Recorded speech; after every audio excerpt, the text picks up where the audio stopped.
안녕하세요 여러분, 한정훈 목사입니다. 한 주간도 평안히 잘 지내셨습니까? 이번 주는 로마서 세 번째 시간을 가지려고 하는데요.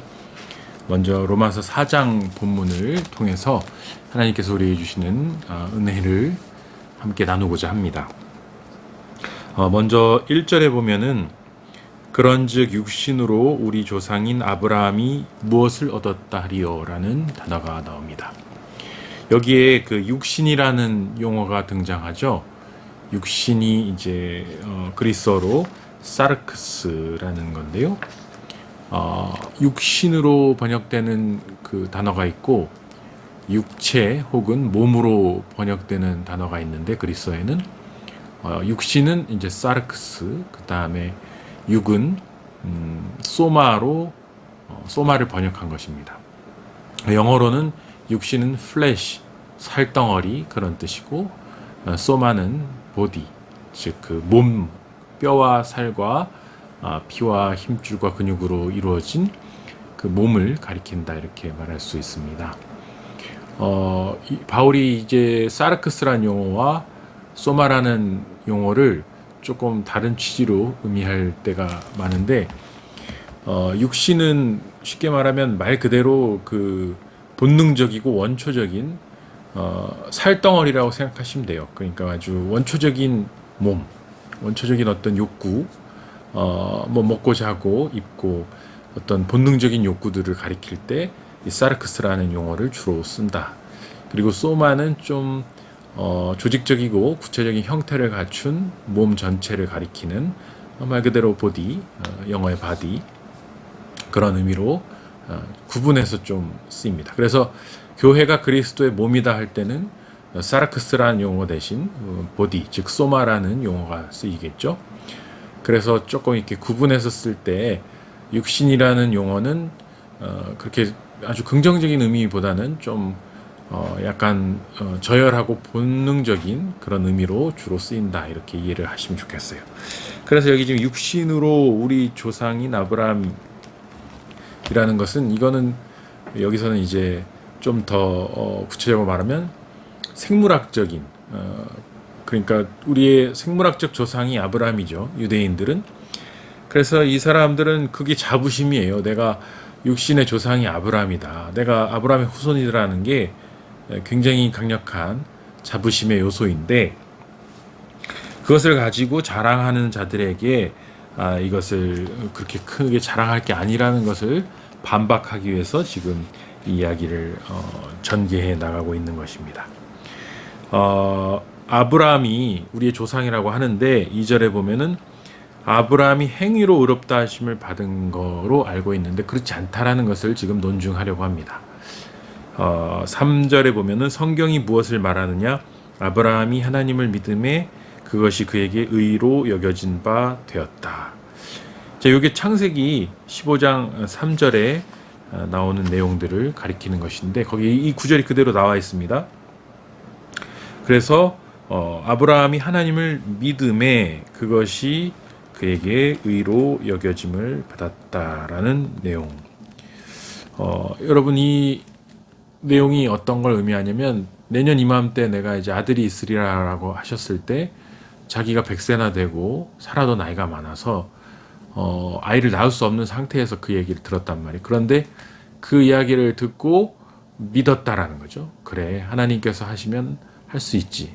하겠다고 하시면 할 수 있지라고 믿었고 그 믿음대로 이제 이삭이 태어났다라는 거예요. 바로 그 사건을 가리켜서 아브라함의 의로움은 그런 불가능한 상황 속에서도 하나님이 말씀하셨으니까 그것이 될 줄로 믿은 것, 그것이 그의 의로 여겨진 바가 된 것이고 그의 가장 잘난 부분이다. 그것이 이야기를 하고 있는 것이죠. 그러면서 이제 4절부터 쭉 이어지는 말에서는 일하는 자에게는 그 삭시 은혜로 여겨지지 않고 보수로 여겨진다. 일꾼은 돈을 벌기 위해서 일을 한다라는 것이에요. 페이를 받기 위해서. 그래서 일꾼이 열심히 일을 해서 페이를 받으면 그건 당연한 것입니다. 그런데 일을 아니할지라도 경건하지 아니한 자를 의롭다 하시는 이를 믿는 자에게는 그의 믿음을 의로 여기신다. 이걸 왜 얘기를 하냐면 하나님 앞에서 의를 만약에 돈을 주고 산다고 생각해 보시죠. 열심히 경건한 행위를 해서 의를 살 수 있다라고 생각하죠. 기도를 열심히 하고 봉사를 열심히 하고 예배에 열심히 참석하고 성경을 열심히 읽고 뭐 외우고 해서 그런 경건한 행동을 많이 하면 할수록 내가 의를 살 수 있다라고 생각하면 의가 그것이 보수가 되죠. 보수. 내가 이제 구입하는 게 되니까. 그렇게 되면은 내가 그것에 대해서 이제 소유권을 가질 수 있게 되고 내가 자랑할 거리가 되는 것이. 내가 열심히 경건한 행동을 통해서 의를 산 거니까 이 의가 나의 것이 되고 내가 당당히 받을 페이가 되는 것입니다. 그런데 이를 믿는 자에게 그의 믿음을 의로 여기시게 되면 이거는 페이가 아니라 은혜가 되는 것입니다. 하나님이 이거를 내가 아무리 경건한 행위를 통해서 이것을 사려고 해도 살 수 없는 게 하나님의 의인데 그것을 그냥 무료로 대가를 받지 않고 주신 것이죠. 내 일과 상관없이 오직 믿음으로 그것을 페이로 주신 것이 페이가 아니죠. 보수가 아니고 그냥 주신 것입니다. 그게 바로 6절이죠. 일한 것이 없이 하나님께 의로 여기심을 받는 사람의 복. 이게 바로 믿음으로 의롭다 하시면 얻는 것에 대한 설명입니다. 내가 일한 것이 없는데 보수를 받을 자격이 없는데 하나님께서 주시는 의, 하나님의 의가 나에게 그냥 자동적으로 주어진 사람이 복을 누린다는 거예요. 그게 복이야. 근데 7절에 보면은 불법이 사함을 받고 죄가 가려짐을 받는 사람들은 복이 있고 주께서 그 죄를 인정하지 아니하실 사람은 복이 있도다 함과 같으니라. 자, 요것을 이제 시편 32편의 말씀에서 끌고 와서 역시 그의 이신칭의의 논리 그리고 교리를 설명하는데 끌어서 쓰고 있습니다. 그러니까 이거 계속해서 강조하는 것은 우리의 불법이 사함을 받고 죄가 가려짐을 받는 것이 우리가 어떤 경건한 행위를 통해서 그것을 얻은 것이 아니라 하나님께서 무조건적으로 주신 은혜의 하나님의 의를 통해서 얻어진 것이다 라는 것을 계속해서 논증하고 있습니다. 그런데 또 9절부터는 뭘 논증하고 있냐면 할례에 관한 것을 논증하고 있어요. 이 복이 할례자에게냐 혹은 무할례자에게냐.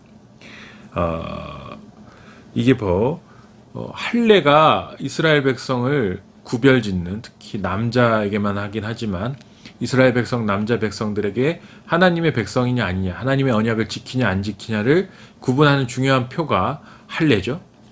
근데 이 할례를 받아야만 유대인들은 그게 의로워진다라고 여겼고, 그리고 율법을 지키는 초석이라고 생각을 했습니다. 굉장히 중시했어요. 그런데 아브라함이 그 할례를 시작한 장본인이지 않습니까? 근데 바울이 중요한 걸 지적하고 있어요. 하나님이 그를 의롭다 하셨던 그 15장 6절, 창세기 15장 6절에 그때가 아브라함이 할례를 받았던 때냐 아니냐는 거예요. 아니거든요. 그 뒤에 받습니다. 할례는. 그러니까 하나님은 아브라함이 할례를 받기 전에, 할례 예식을 율법을 지키기 전에 이미 그를 의롭다 하셨다라는 것입니다. 이것을 이방인에게 적용하면 우리가 유대인들이 너희들은 할례를 받지 않았기 때문에 율법을 지키지 않았기 때문에 의롭지 않다. 이방인은 더럽다, 추하다, 죄인이다라고 하고 있을 때 바울이 같은 유대인임에도 불구하고 이방인들이 할례를 받지 않아도 의인임을 논증하는 근거로 아브라함을 끌어들이고 있다는 거예요. 아브라함이 하나님의 의로 여기심을 받은 것이 그 할례를 받았기 때문이 아니다. 그 전이다, 전. 하나님 그것과 상관없이 먼저 하나님의 의를 주셨다.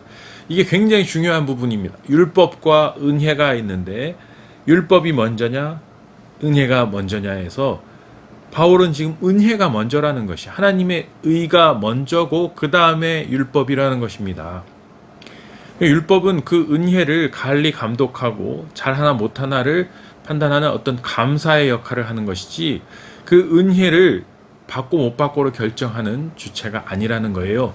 아주 부수적인 것이라는 겁니다. 그래서 은혜가 먼저다, 하나님의 의가 먼저다, 그거에 더 본질이다 라고 얘기하는 바울의 논쟁을 우리가 따라서 읽어서 가보시면 좋을 것 같습니다.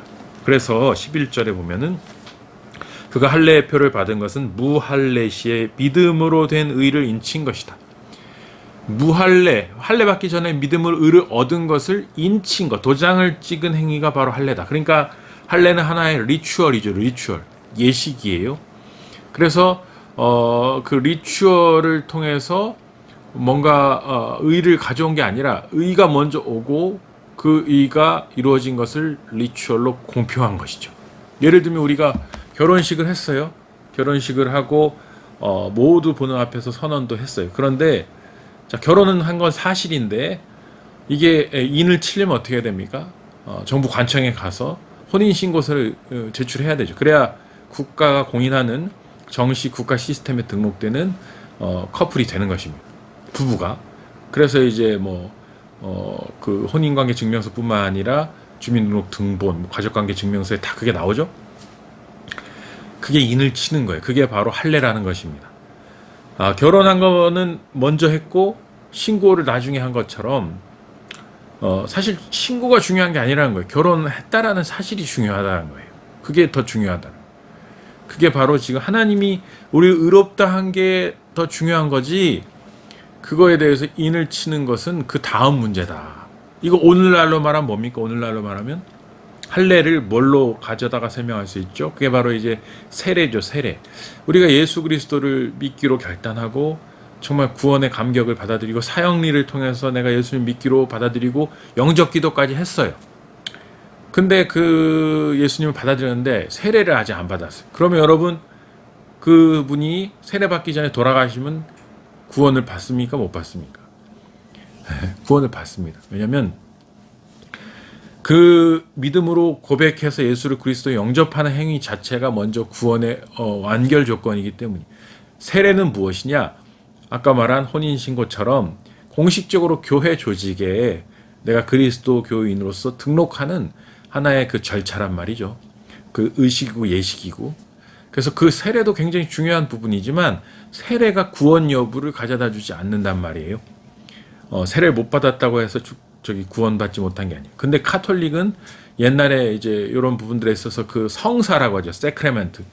그 성사의 중요성을 강조하다 보니까 그 세례를 받고 나서 또 다시 죄를 저지르면 그 죄에 대한 대가를 치러야 돼서 그 천국에 못 갈 수도 있다라고 옛날부터 가르쳤기 때문에 종부 성사를 마지막에 또 하는 거예요. 죽기 전에 세례를 다시 성사로서의 그 종부 성사를 이렇게 진행함으로써, 그리고 그때 이제 세례를 했던 경우들이 많아요. 옛날 중세 때는. 그래서 콘스탄티누스 황제도 세례 끝까지 안 받았던 이유가 자기 그리스도인으로서 막 교회도 엄청나게 많이 세우고 그리스도교로 로마를 막 제국을 그 기독교화 하는데 큰 공헌을 했음에도 불구하고 마지막 죽기 전까지 세례를 미룬 이유가 내가 세례를 받고 또 죄를 지으면 천국 못 가는 거 아닌가라는 두려움 속에 세례가 구원 여부를 결정하는 어떤 중요한 키라고 생각했기 때문에 그걸 되게 미룬 거예요.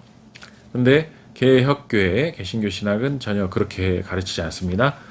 성사가 그를 구원하는 게 아니라 성찬을 막 먹고 못 먹고가 그를 구원하고 구원 안 하고에 결정하는 게 아니라 뭐 교회가 파문시켰다고 해서 지옥 가는 게 아니라 누구든지 예수 그리스도를 구주로 영접하고 믿음으로 그를 고백하고 그를 받아들이고 그 천국의 복음을 마음에 받아들인 사람은 누구든지 그리스도인이 될 수 있고 구원받을 길이 열린다. 그게 바로 이 바울의 로마서의 모든 내용을 통해서 우리가 근거로 제시하고 있는 것이고 우리가 신학화해서 개혁교회 교리가 된 것이라고 말씀드릴 수 있습니다.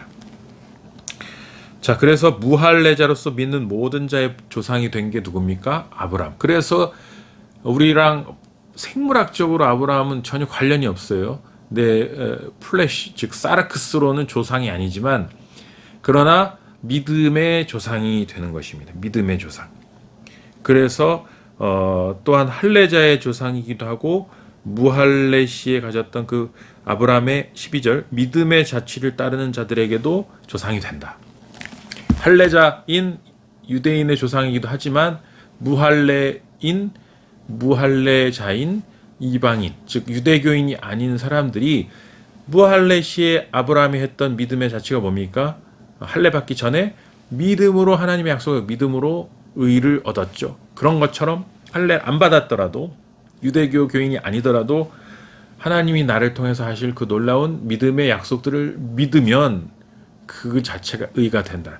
그러니까 굉장히 이건 파격적이고 놀라운 선언들이에요.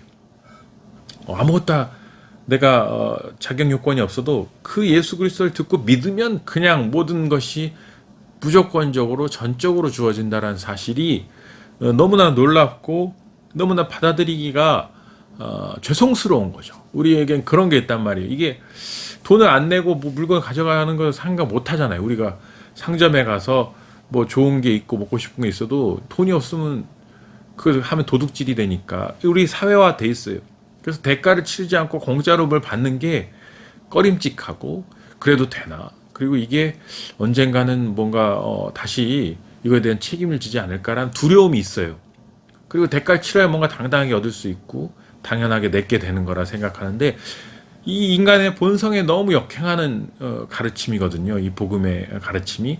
근데 아무 대가를 안 치렀는데 어떻게 이게 내게 되는가? 내가 하나님에게 경건한 행위를 하지 않고도 하나님이 나를 의롭다 여겨주신다는 사실을 그냥 믿기만 하면 그게 내게 된다라는 게 그게 받아들여지지 않는 거예요. 본능적으로. 그래서 복음이 십자가의 은총이 인간에게 가장 받아들이기 힘든 그런 진리예요.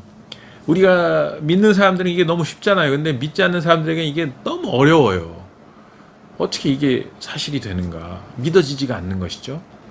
자, 그런 인간의 종교성, 인간의 어떤 죄성에 기인한 종교성을 아주 악랄하게 이용하는 게 이단들의 수법이죠. 이런 꺼리 끼는 부분들이 있다는 걸 알기 때문에 오히려 이단들은 어떻게 하냐면 너 구원받으려면 이렇게 해야 돼. 그따위로 해서 구원받을 수 없어. 이것도 해야 되고 저것도 해야 되고 이것도 바치고 저것도 바치고 이런 노력도 하고 저런 노력도 하고 이것도 배워야 되고 이것도 시간을 채워야 돼. 이렇게 안 하면 당신 구원 못 받아. 이 시험도 통과해야 구원받아. 이게 종교성에 오히려 맞거든요. 이게 오히려 속이 시원하거든요. 어렵긴 해도 그래 이렇게 내가 뭔가 해서 구원을 얻을 수 있고 하나님의 인정을 받을 수 있고 하나님의 의를 받을 수 있는 게 사실 맞거든요. 이 사회에서 늘 겪어왔던 거잖아요. 열심히 잘하고 하면 엄마 아빠의 칭찬을 받고 선생님의 칭찬을 받고 사회에서도 인정을 받고 그리고 경쟁 속에서 근데 아무것도 안 해도 그냥 의를 준다고 하니 믿어지지가 않는 거예요. 예. 이거 어떻게 믿을 수 있는가? 그게 바로 성령의 은총으로 성령의 그런 강한 역사하심으로 믿을 수 없는 이 사실이 믿어지게 되는 것. 그게 바로 구원의 축복이고 그게 바로 그토록 놀라운 사건인 것입니다. 그래서 13절에 보면 아브라함이냐 나 그 후손에게 세상의 상속자가 되리라 하신 언약은 율법으로 말미암은 것이 아니요 오직 믿음의 의로 말미암은 것이다. 여기 이 상속자라는 거 클레로노모스라는 건데 인헤리터예요. 인헤리터 즉 말 그대로 부모님이 계시면 우리의 부모님이 갖고 있는 어떤 재산을 상속받잖아요. 상속세를 내야 되죠. 그 유산을 물려받는 사람 직접적인 수령인이 바로 상속자인데 여기서 중요한 단어가 뭐냐면 그 아브라함과 후손에게 세상을 상속하리라고 약속하셨다. 요 세상을 준다라는 세상이라는 단어가 코스모스거든요. 코스모스 아시죠? 우주를 가리킬 때 코스모스라고 합니다. 근데 온 세계라고 이해하시면 돼요. 온 세계. 말 그대로 문자 그대로. 근데 이게 뭐냐면 원래 아브라함에게 주신 약속은 뭡니까? 네가 눈을 들어서 저기 보고 여기 보고 저기 봐라. 네가 볼 수 있는 그 모든 땅을 너에게 주리라고 원래 약속이 창세기 돼 있거든요. 그러니까 땅에 대한 약속이었는데 이거를 유대교가 더 확대시켰어요. 뭐냐면 온 세상. 말 그대로 5대양 6대주. 그리고 공중과 바다와 뭐 온 우주에 있는 모든 자원을 다 유대인에게 준다라는 걸로 확대시켰어요. 이 세상이라는 단어가 그것입니다. 그러니까 유대인은 어떤 관점을 갖고 있냐면 하나님이 우리 유대 민족에게 이 모든 걸 줬다라는 그런 생각을 갖고 있습니다. 그래서 유대인들이 굉장히 부에도 물질에 굉장히 밝은 이유가 이런 물질에 대해 꺼리낌이 없어요. 부와 뭐 땅과 그다음에 내가 가질 수 있는 모든 것들 자원들을 또 내 지혜를 활용해서 모든 것들을 다 가지는 것에 대해서 꺼리낌이 없는 이유가 하나님이 다 주신 거거든. 풍성하게 다 가지라고 우리에게. 그래서 유대인들이 그 아주 그 두각을 나타내는 부분 중에 하나가 이제 금융, 뭐 언론 이런 쪽이잖아. 경제계 쪽에 뭐 그다음에 온갖 사회 선도적인 분야에 유대인들이 진출해 있고 그걸 이끌어가고 있는 것이 이제 공공연한 사실인데 그들의 어떤 삶의 민족성 자체 이런 교육이 계속해서 이루어지거든요. 어릴 때부터 탈무드를 통해서 하나님이 우리에게 부를 주실 거야. 하나님께서 이 땅의 온 세계의 만물을 우리에게 주실 거야. 이런 어떤 적극성과 자부심과 또 어떤 지치성을 가지고 세상을 대하다 보니까 또 성경 말씀을 가지고 계속 강육하다 보니까 굉장히 유대인들이 그런 것에 밝다라는 것들을 우리가 이제 보게 되는데 여기서 뭐냐면 아브라함이 그 후손에게 준다라고 한 그 후손이 그 생물학적인 사르크스로서 유대인뿐만이 아니라 그리스도인도 해당된다는 게 중요합니다. 그러니까 우리 믿음의 사람들도 아브라함의 후손으로서 세상을 상속할 자격이 있다. 즉 그리스도인들은 하나님께서 온 우주 만물의 지배자이시고 온 땅을 다스리시는 분이시잖아요. 모든 것의 주인이세요. 우린 청지기일 뿐이죠.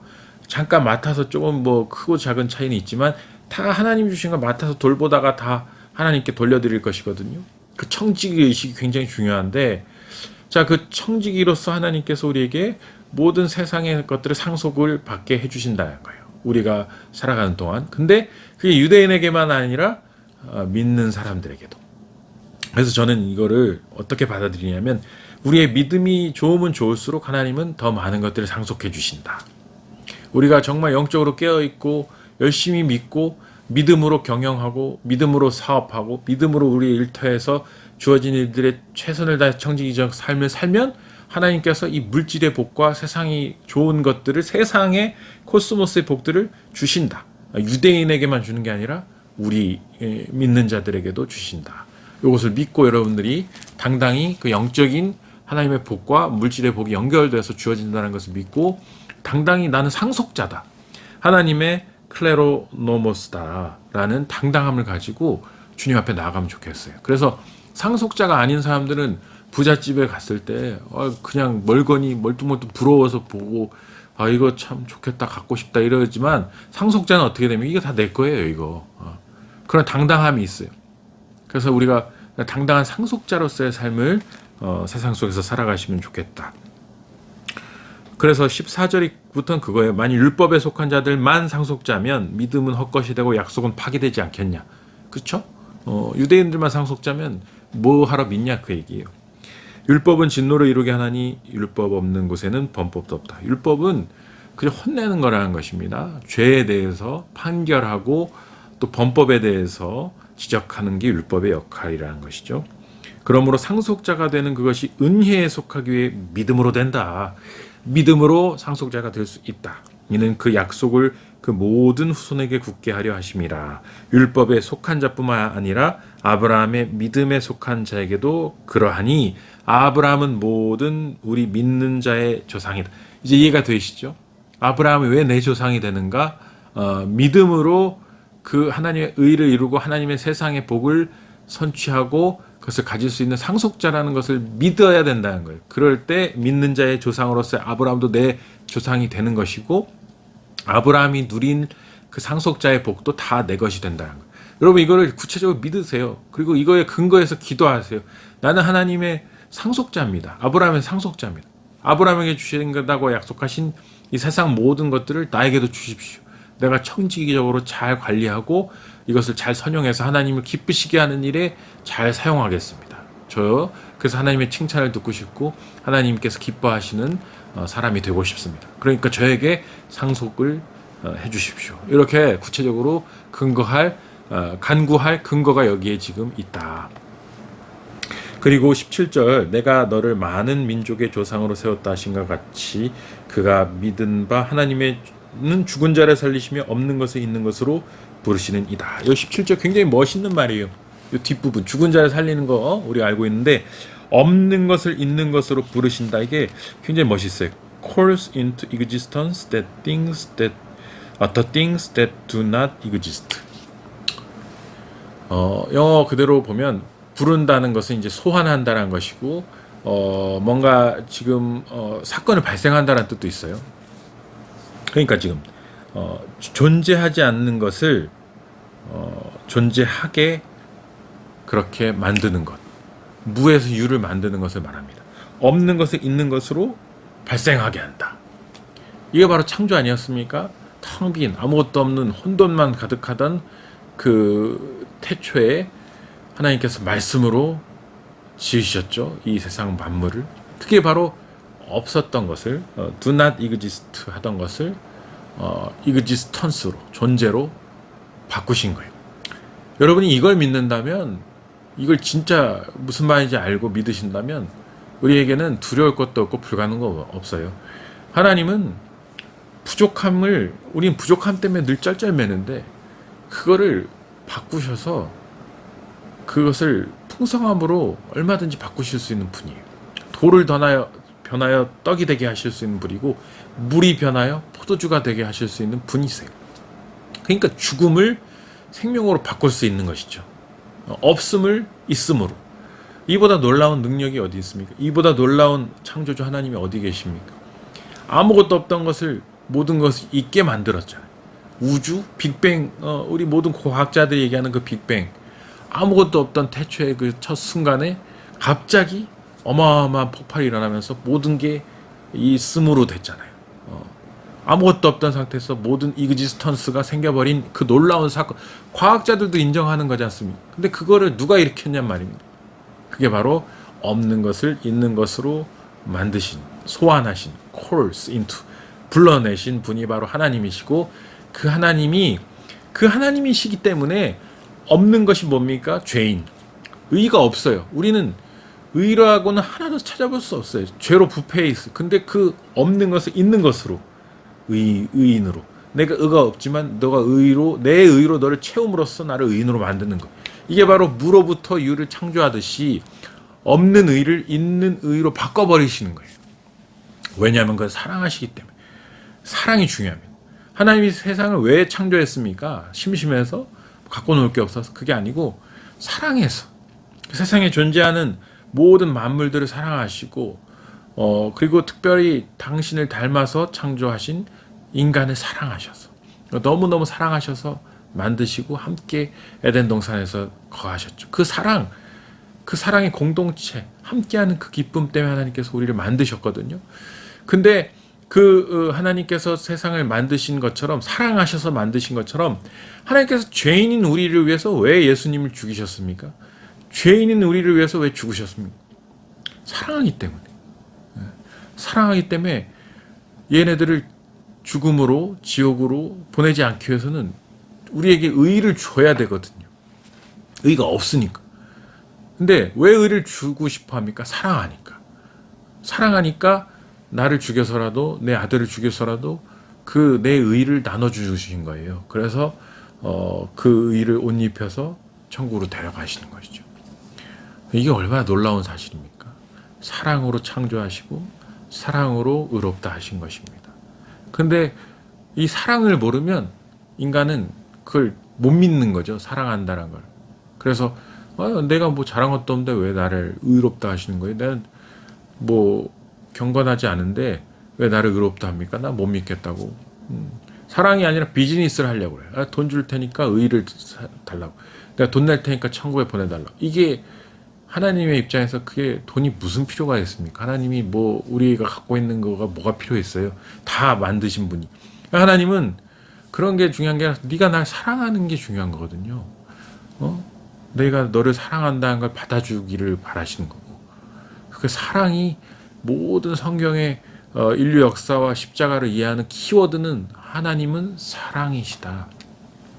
사랑이시기 때문에 아들까지 죽여가시는 것이고, 사랑하시기 때문에 이 하나님의 의를 죄인인 우리에게 나누어 주시는 것이고, 사랑하기 때문에 아무것도 요구하지 않고 그냥 이걸 믿어만 달라고 말씀하고 계신 것이다. 이렇게 이해하시면 되겠습니다. 그리고 18절에 보면은 아브라함이 바랄 수 없는 중에 바라고 믿었으니 내 후손이 이 같으리라 하신 말씀대로 많은 민족의 조상이 되게 하려 하시며 그 믿음이 그 의롭다 하심을 얻게도 했지만 아브라함의 축복도 가능케 한 것이죠.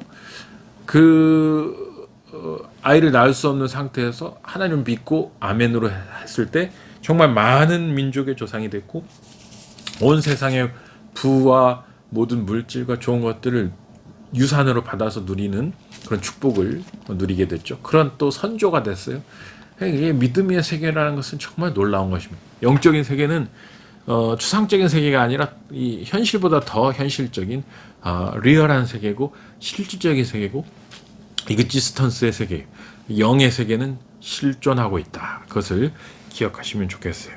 그래서 19절 보면 그가 100세나 되어 자기 몸이 죽은 것 같고 사라의 해가 죽은 것 같으면 알고도 믿음이 약해지지 않았다. 여기서 믿음이 weaken이라고 하는데 weakness, 즉 약함.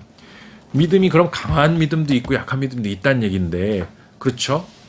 형용사 약하고 강하고가 믿음에 연결돼서 쓸 수 있다는 얘기인데 그건 뭐냐면 아브라함 자체의 믿음을 말하는 것입니다. 아브라함 자체의 믿음의 어떤 그 강도는 분명히 있어요. 그러나 아브라함은 그 믿음이 약해지지 않았다는 것은 의심하지 않았다는 것이고 하나님을 향한 믿음은 고정돼 있었다는 거예요. 내 몸을 볼 때는 사라를 볼 때는 믿음이 약해지죠. 왜냐하면 이게 가능할까? 내 이성적인 판단으로 볼 때는 이게 가능할까? 의식으로는 믿음이 생길 수 없어요. 그러나 의식이 아닌 하나님이라는 존재에 대한 확고한 신뢰. 나는 모르겠고 하나님은 확실하다. 내가 나를 볼 때는 나는 못 믿겠지만 하나님은 확실한 분이시기 때문에 실현하지 않으신다. 하나님이 말씀하신 거니까 하나님이 어떻게든 하실 거야. 난 모르겠지만 이게 바로 우리에게 필요한 것입니다. 천국 가는 거 내가 갈 수 있을까? 나는 못 갈 것 같은데 하나님이 믿으면 간다고 하셨으니까 하나님이 신뢰할 만한 분이니까 하나님이 하실 수 있을 거야. 난 잘 모르겠지만 하나님이 하실 거야. 영원한 삶을 누린다? 내가 천국에 가서 영생하고 내 영혼과 내 육체가 살아서 다시 영원한 세계를 누린다? 그거 본 적이 없는데 난 잘 모르겠는데 하나님이 그런 분이시라고 하니 그게 될 거야. 이게 바로 믿음으로 의를 얻는 것이고 이게 바로 아브라함의 믿음이다. 그래서 우리의 약해지는 믿음은 계속 의식은 또 우리의 상황은 우리의 실질적인 눈은 현상은 이게 믿어지지가 않지만 믿음이 강해진다는 것은 나의 믿음을 이렇게 끌어올리는 개념이 아니라 하나님을 바라보는 거예요. 나는 여전히 약하지만 하나님은 이런 분이기 때문에 하나님이 하실 수 있다. 이게 믿음의 강한 것이다. 그래서 이게 바로 20절 믿음이 없이 하나님의 약속을 의심하지 않고 믿음으로 견고해진다. 이게 그거예요. 하나님의 약속을 그냥 하나님의 약속이니까 그냥 인정하고 붙드는 거예요. 예. 그리고 그게 견고한 믿음입니다. 그래서 그게 하나님께 영광을 돌립니다. 하나님이 기뻐하신다는 거예요. 내 보증수표를 믿고 써달라는 거죠. 하나님께서 뭐 몇백만 원짜리 몇 억짜리 수표를 백지수표를 주면서 이거 갖고 사라 했는데 이거 이 수표가 이게 신용이 있어. 이거 내가 괜히 망신당하는 거 아니야. 그게 아니라 실제로 그걸 가서 구입하라 이거예요. 그게 바로 하나님께 영광이 된다는 거예요. 이게 바로 하나님의 이름을 높이는 것이 된다. 하나님의 이름으로 축복하고 하나님의 이름으로 병을 고치고 하나님의 이름으로 귀신을 쫓고 하나님의 이름으로 교회를 든든히 세우고 사람들을 전도하는 거. 이게 하나님께 영광이 된다는 거예요. 왜냐하면 그 약속을 믿고 그것을 믿고 전해서 그 사람들도 하나님을 따르게 하고 그 사람들도 복을 누리게 하는 게 바로 하나님께 영광을 돌려드리는 행위가 된다. 약속하신 그것을 능히 이루실 줄 확신했다. 이게 중요해요. 내가 약한 상태지만 그러나 하나님의 약속이기 때문에 하나님은 어떤 식으로 능히 이루실 것이다. 이게 바로 믿는 것입니다. 그러면서 이게 어떻게 연결되냐면 24절에 의로 여기심을 받을 우리도 위함이니 곧 예수 우리 주를 죽은 자 가운데 살리신 이를 믿는 자니라. 예수님을 믿으면 구원을 받는다라는 게 아브라함과 똑같아요. 내년에 아들이 안 생길 것 같은데 생긴대요. 그걸 믿었어요. 자, 예수를 믿으면 구원을 받는다. 안 될 것 같은데 십자가 예수를 믿으면 어떻게 구원을 받지? 그러나 그걸 믿으면 얻는다 구원을. 이게 같은 논리의 연장선상에서 계속 대치로 우리에게 주어지고 있다. 그래서 예수는 우리가 범죄한 것 때문에 내줌이 되고 우리 의롭다 하시기 위해서 살아나셨다. 이게 아주 기가 막힌 논증이 진행되고 있습니다. 그리고 5장에 보면은 우리가 믿음으로 의롭다 하심을 받았으니 우리 주 예수 그리스도로 말미암아 하나님과 화평을 누리자. 이 5장 1절이 중요해요. 화평이라는 건 에이레네라는 그리스어인데 전쟁이 없는 상태, 평안한 상태를 말합니다. 그리스도인들의 특징이 뭐냐? 화평이에요, 화평. 그리스도인들은 마음이 평안해야 돼요. 어떠한 시련과 환난과 공격과 뭐 여러 가지 불안한 요소들이 있어도 우리의 마음 가운데 언제나 평안이 있어요. 그래서 지금도 천국이어야 돼요. 우리가 천국에 가는 것도 중요한데 천국 가면 좀 평안하겠지가 아니라 지금도 평안해야 돼요. 천국은 너희 안에 있어야 돼요. 그래서 지금도 천국, 죽어도 천국 이렇게 돼야지 지금은 천국이 아니고 너무 힘들고 천국 가서 평안해진다 이게 아니라는 것입니다. 지금도 평안하게 에이레네가 그의 마음을 지배해야 돼요. 그래서 하나님이 내 마음을 내 영혼을 에이레네로 지배해 달라고 기도하시고 그렇게 될 줄로 믿습니다. 선포하면 그게 됩니다. 그래서 그렇게 될 때 우리에게 단잠도 주어지고 우리의 육신도 강건해지고 주님이 주시는 어떤 기쁨 뒤에 나오겠지만 이 즐거움을 누릴 수 있게 돼요. 그래서 평화와 기쁨은 같이 갑니다. 그리스도인들의 삶에는 마음이 평안하고 기쁘고 즐거워서 누구를 대해도 그 평화와 기쁨을 나눠줄 수 있는 그런 원천이 돼야 돼요. 그런 샘물 같은 그런 원천이 돼야 한다는 것입니다. 그래서 우리가 믿음으로 서 있는 이 은혜에 들어감을 얻었으며 하나님의 영광을 바라고 즐거워한다. 즐거워한다 나오죠 지금. 하나님이 영광 받으신 게 너무 즐거운 거예요. 하나님의 나라가 전파되고 확장되고 교회가 든든히 세워지고 복음이 전파되고 또 믿는 사람들과 또 믿지 않은 사람들에게 예수님을 전하는 그게 하나님께 영광을 돌리는 건데 그거 하면 너무 즐거운 거예요. 이런 기쁨이 우리 가운데 충만하기를 원합니다. 인내는 연단을, 연단은 소망을 이루는 줄 알미로다. 요거 우리가 환난은 인내를, 인내는 연단을, 연단은 소망을. 그래서 환난 중에도 즐거워할 수 있는 이유가 환난 중에도 즐겁다면 안 즐거울 때가 없는 거죠. 평상시에도 즐거워야 되는 거죠. 환난을 당해도 즐거운 게 그리스도인이거든요. 근데 왜 그러냐? 환난은 인내를, 인내는 연단을, 연단은 소망을 이루기 때문에 즐거운 거예요. 네. 그러니까 환난이 와도 소망이 이루어질 것을 환난이 오면 내가 인내를 배우게 되고 인내를 배우게 되면 연단이 돼서 강해지면 더 큰 소망을 붙들게 되니까 환난이 와도 즐거운 거예요. 모든 게 하나님의 은총과 도우심 안에 있기 때문에 아무리 힘들어도 아무리 죽을 것 같이 힘들어도 그래 조금 주시는 그 엘리야의 은총을 통해서 조금이라도 회복되면 하나님이 주신 기쁨으로 다시 일어서서 이렇게 하나님을 찬양할 수 있다라는 것입니다.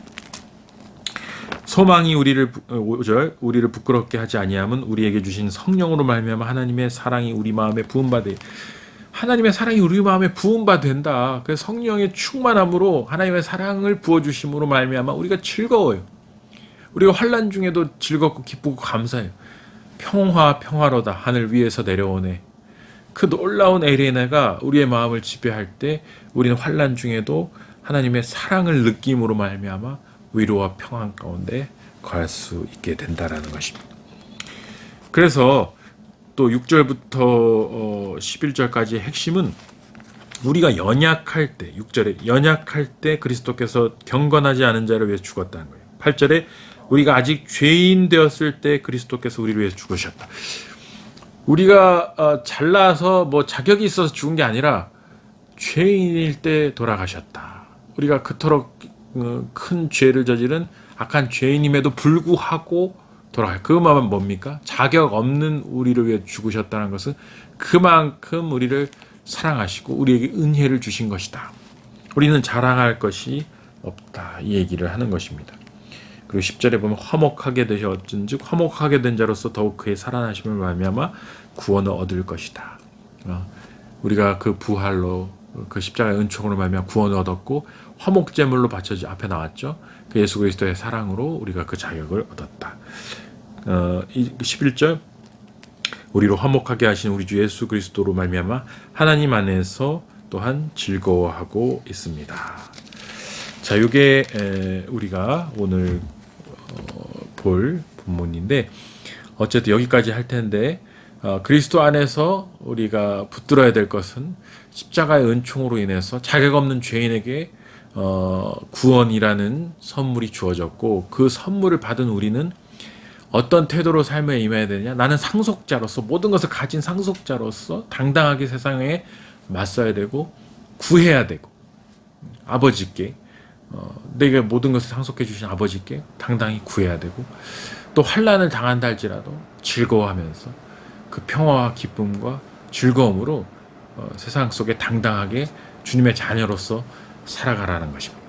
이것이 바울이 로마서를 통해서 우리에게 계속해서 강조하는 이방인인 당신들도 유대인인 나도 상관없다. 그 차별 없는 하나님의 의가 주어졌기에 당당하게 아브라함의 믿음의 발자취를 따라서 믿음의 상속자로서 이 세상을 살아가십시오. 이것이 바울의 권면임을 기억하실 수 있기를 바랍니다. 예, 잠깐 기도하겠습니다. 하나님 감사합니다.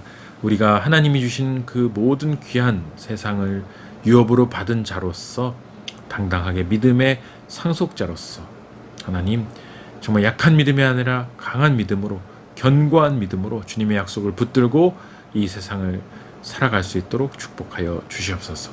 오직 주님의 말씀이 우리의 심령을 쪼개고 새 힘을 주며 우리를 살아나게 하여서 모든 어려운 시간들을 견뎌내고 주님 붙들고 승리하는 복된 삶으로 나갈 수 있도록 은총을 베풀어 주시옵소서. 감사드리며 예수님의 이름으로 기도합니다. 아멘. 여러분 수고 많으셨습니다. 한 주간 더 강건하시고 다음에 또 뵙도록 하겠습니다.